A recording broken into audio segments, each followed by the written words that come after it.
Being able to enter a restaurant and not have to worry about COVID is glorious. I also received multiple phone calls from the police department. So basically, no senior leaders are letting their workers leave the country anymore. If just one person tested positive, the entire apartment block, including us, will get sent to centralized quarantine. Hello everybody, I'm Dr. Yu, and today I'm speaking to you from a city that has never experienced COVID. I'm here in the Chinese city of Dongying in Shandong province. And no, it has never had a single case of COVID since the pandemic began in early 2020. Somewhere without COVID, where in the world is this place? Well, to give you some context, China has two great rivers. The Yangtze River, which exits into the ocean at Shanghai, where everybody knows, and the Yellow River, which actually exits into the ocean at Dongying. It's mostly an industrial city with an economy based on petroleum, kind of like the Calgary of China. It's not a tourist destination, but for this video discussing zero COVID in China, what better place to take you than a place that has literally experienced zero COVID? And as a reminder, this is part 4 of my 4-part video series on zero COVID China. My other videos in this series are linked in the video description below the video. Now, prior to COVID, I frequently visited the country. But since arriving this time, there have been so many changes that it's been difficult to wrap my head around them. So after living here for a while and experiencing life here, here's how I'm going to introduce Zero COVID China to you in this video. First, I want to introduce everyone to the new system of QR codes in Zero COVID China that has become ubiquitous in everyday life here. This is really the most difficult part to wrap your head around, but once you get it, life becomes relatively straightforward. Second, I'm going to give you an idea of what traveling within China is like and the many barriers in place to ensure safety. Third, I want to show you what living in the country is like for people who just want to do things in the city that they live in. Again, I'm not saying if it's good or bad, I'm just describing what life is like here for me and for many others in this city to give you an idea of what to expect if you're going to be traveling to China anytime soon or until the policies change again. Now, if your experience is different from mine, leave a comment down below and let me know what your experience is. I'd love to hear from you. So first, the system of QR codes in China. China has adopted big data in a big way when it comes to COVID control. Public health uses 4 main types of QR codes in order to keep this disease in check. The testing codes used for doing COVID tests, 核酸码, your personal health code, the 健康码, the travel code, 行程码, and the place codes, the 场所码. You got all of that? Good, because I'll be referring to these codes exclusively by their Chinese names throughout the video. Just kidding, just kidding. So first, the testing codes. These codes contain your identity, your name, the type of document that you used to get into China, the document number, your mobile phone number, and your address. You show these codes to the hazmat suits that do your swab. They'll scan your code so that China's data warehouses can link you to the COVID test that you did. And it's especially important that you get your identity right because trust me, you don't want to have to repeat a COVID test that you've already done. Next is your health code.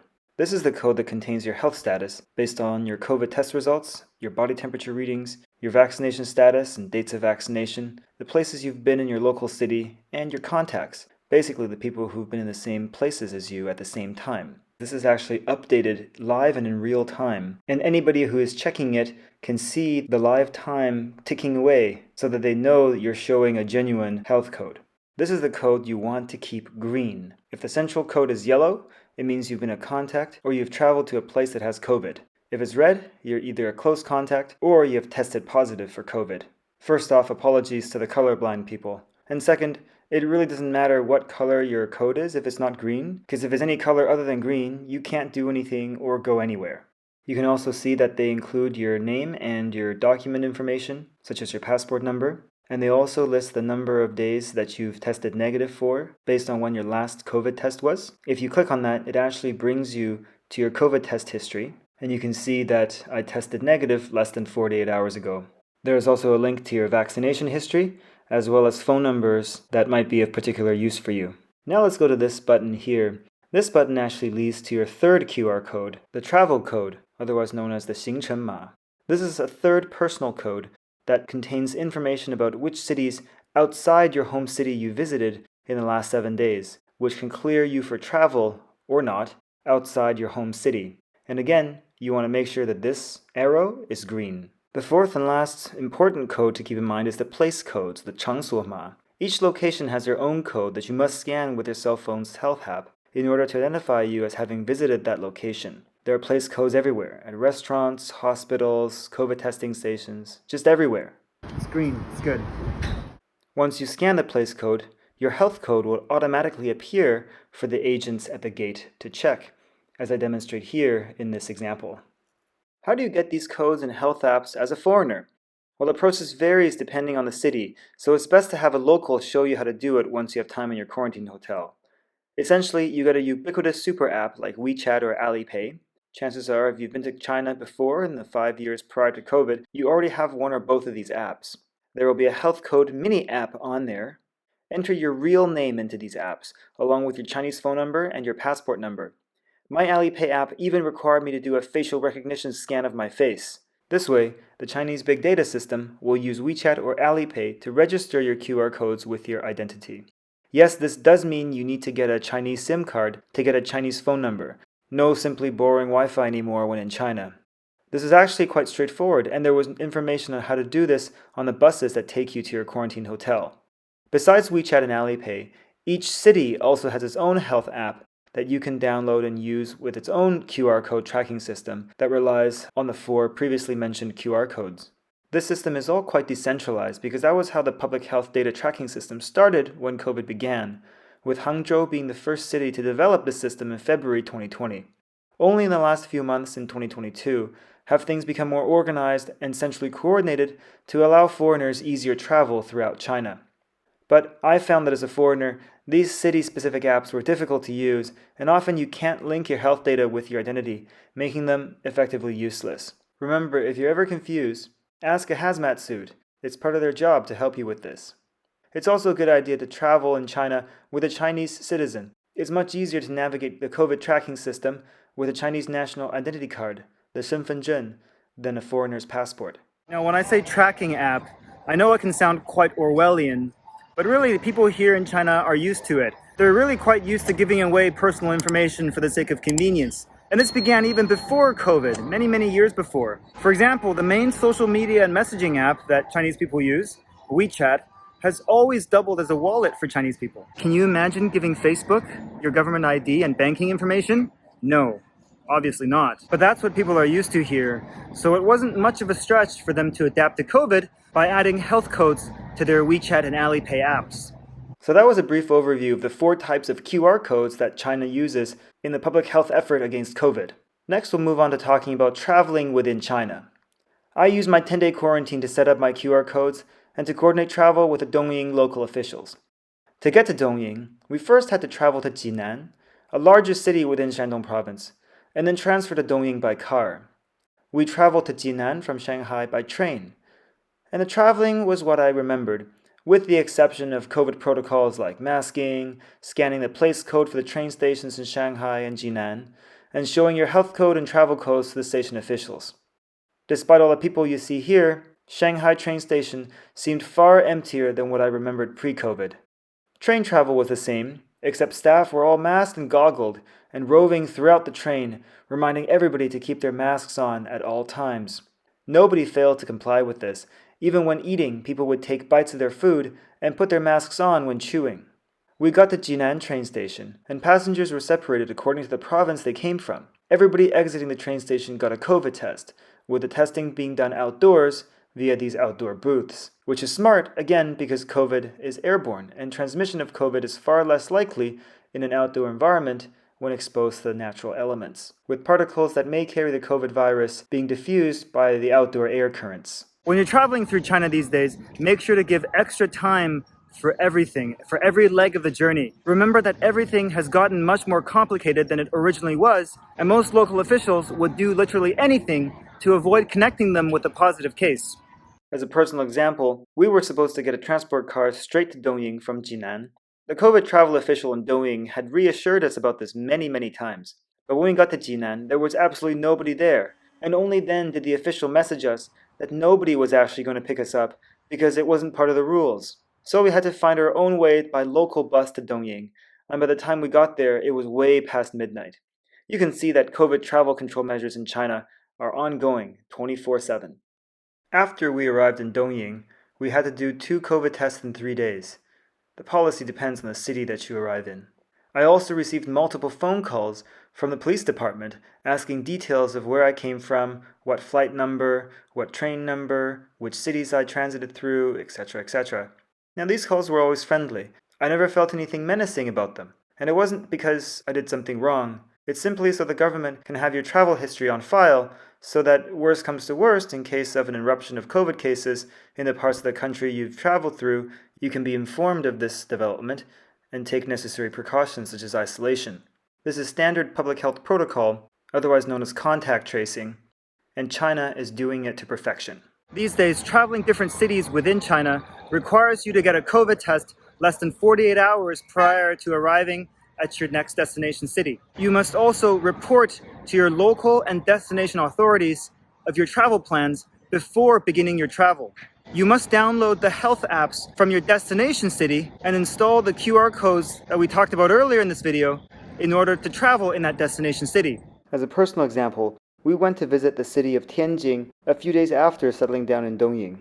Tianjin is a big city of around 14 million people, on par with Shanghai and Beijing. We got clearance from both the Dongying and Tianjin authorities prior to travel. On the day that we got there, we found that we couldn't reach our apartment complex because the roads had been blocked. It turns out that there were a few cases of COVID in the nearby university district. The roads to that district were literally sealed off. Now, the roads are usually very busy at this time of day, but today there were only a handful of cars visible. The authorities acted very seriously here. Now, you have to excuse me here because at this point, my microphone on my camera crapped out. So these video clips were unable to record much of what I was saying, and I'm just going to have to do a voiceover here, so please forgive me for that. But basically, for us, because we were at a nearby district in Tianjin, we found ourselves doing COVID tests every day while we were there. The locals call this the Da Shai. It's basically where they do daily testing of everybody in the city in order to see if there are any more positive cases out there. The entire process is quite efficient, but I have to admit it was somewhat scary to have to go through it. It's not just worrying about whether you yourself got COVID, but it also includes worrying if other people in the apartment tested positive, since if just one person tested positive, the entire apartment block, including us, will get sent to centralized quarantine. And that was something that we absolutely did not want to do, so we scrapped our plans to tour Tianjin and instead left the city just 2 days after we arrived. So back in Dongying, because we were just in Tianjin, which is considered a high-risk area now, we have to do 3 COVID tests within 5 days. Our health codes were still green during this time, fortunately, so we were still allowed to integrate with the community while we were doing these tests.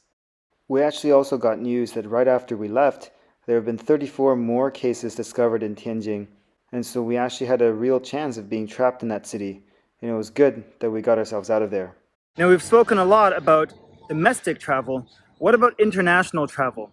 And I find this fascinating because basically people who work for the government, and that's most people in China because there's many state-run industry here, people who work for the government are basically not allowed to leave the country. I say basically not allowed because yes, people are allowed to leave the country, but the process for doing so has become so onerous that it's far easier to just remain within China. These government workers have to check in with their senior leadership within their departments, and the senior leaders then take responsibility for whatever happens outside of China. You can imagine there's no senior leaders who want to take that kind of responsibility for their worker catching COVID outside of China if they ever let them leave the country. So basically, no senior leaders are letting their workers leave the country anymore. So people can still travel within the country, but the process for leaving the country and traveling outside of China is so onerous that it's basically impossible to do. Now, for the third part of this video, I'm going to show you what living life in this zero COVID city of Dongying is like right now. If you're not traveling in China, the good news is that in many small cities around China like Dongying, people here are living life basically normally. Other than abiding by the COVID precautions that the city has in place, they're able to live life just as they used to before the pandemic began. And of course, many people are hoping that COVID ends as soon as possible, but most people seem quite content with life as it is now, and they seem to have adapted to a new normal. So here we are in the middle of a local community square. People about doing their business, and that is a temporary station that they've set up to do COVID testing. It comes once a week or twice a week in the mornings from 7 to 10 a.m. People, and there's no lineups, people just go straight on, do their COVID testing and get it over with. It's one of the principles of public health that when the prevalence of a disease in the population is low, the chances of any one person catching it in any particular place is also low, low enough to feel safe. So how does China know that the prevalence of COVID in the population is low? Because of this very, very frequent testing. Dongying's testing policy is that people who work in public places need to do twice a week testing. Since Dongying is relatively prosperous, there is free testing in this part of China, but in other parts of China that are less prosperous, people only need to pay a small fee, not more than 3 yuan each. That's less than 50 cents USD per test. The low prevalence allows mass testing to be done very cleverly. Instead of one vial per test, the tests are grouped together, with about 20 tests per vial. And so if one vial is negative, we can say that the 20 people whose tests were in that vial were all negative. They only further test the individuals in the few vials that do test positive. This allows for mass testing while saving resources. Now, this efficient process doesn't mean there aren't any hiccups. In extreme circumstances, where a case is found in a nearby city, the entire city of Dongying would do mass testing. Here's an example from a few days ago. I do apologize for the sound quality again on this broken microphone on my phone. I'm going to have to fix that. But essentially, I was about to go on a run when I found myself trapped in my little community that I was living in. I was unable to leave the community doors without getting a COVID test done first. I tried to. I figured I might just tell them that I had done a COVID test just to see what would happen. The guard first asked me for my little sticker to prove that I've done a COVID test, which of course I didn't have. And then he checked my health code, which of course had my history of COVID tests and of course did not have my morning's COVID test record on there. And so I was forced to turn around and enter this huge lineup to do a COVID test. So you can see that the lineup for this COVID test is just ridiculously insane. So, testing center is right there. It actually didn't take very long, but it was a minor inconvenience to my life. However, when you think about how many people China needs to test, the whole process seems as efficient as it can be. It only took one morning to test everybody across the city of 2 million people. And that was it. Back to life as usual now for Dongying. So we're here in Dongying's food street, and I have to say, the feeling of being able to enter a restaurant and not have to worry about COVID or worry about masking or anything like that is glorious. When it comes to going out, other than scanning the place codes of the places you're going to, everything is as if COVID did not exist. Restaurants are functioning normally, and I felt safe about taking off my mask to eat indoors. I also felt safe going to grocery stores and other indoor places unmasked. Although given the low prevalence of COVID in the society, there is no need to mask indoors in public, most people still do. There are usually COVID testing centers around popular malls where people congregate so that they can get their COVID test and their day's shopping done in one visit. When someone enters a mall, besides scanning the mall's place code and showing your green health code to the agent at the door, there are also these high-tech instruments that automatically detect your body temperature and actually link it to your face. There is another perk with the zero COVID policy, and that's the healthcare system. The healthcare system in China is not overwhelmed. They do have special measures in place, such as not allowing too many visitors or letting people who don't need to be in healthcare centers into them. When entering a hospital now, there's COVID checkpoints everywhere. Well, when I tried to visit one hospital here, they denied me entry. But I was able to visit another one, and I can say that healthcare practitioners here, at least in the zero COVID city of Dongying, don't seem to be burnt out as much as my colleagues and I are back in Canada. In the end, China is the epitome of the test, trace, isolate system of public health control of COVID-19. For an overview of the reasons behind public health measures in controlling COVID-19, please see the Calgary Guide slide on COVID-19 public health, linked above. So overall, China's QR code policies, its policies on traveling within the country, on traveling internationally, as well as its policies regulating day-to-day living within the country, have done an excellent job of controlling COVID case counts and preventing people from dying of COVID. Regardless of what you hear on the Western media, most people here in China seem to understand the reasons behind these intense COVID precautions and are basically okay with everything. They speak philosophically of the difference between short-term and long-term freedom and individual or household versus societal or broad-based freedom. They're okay with the hassle of doing COVID tests and the limits placed on their travel. Then again, most people haven't experienced quarantines or lockdowns in China. Worse yet, people have yet to face the problem of truly learning to live with the virus, which eventually China will have to do. Now, I have many friends and family members here in China. I do worry what would happen if and when China eventually opens itself up to the world. I guess we'll have to see and hope for the best. Until then, thanks for watching this video. If you enjoyed it, please give it a like and subscribe.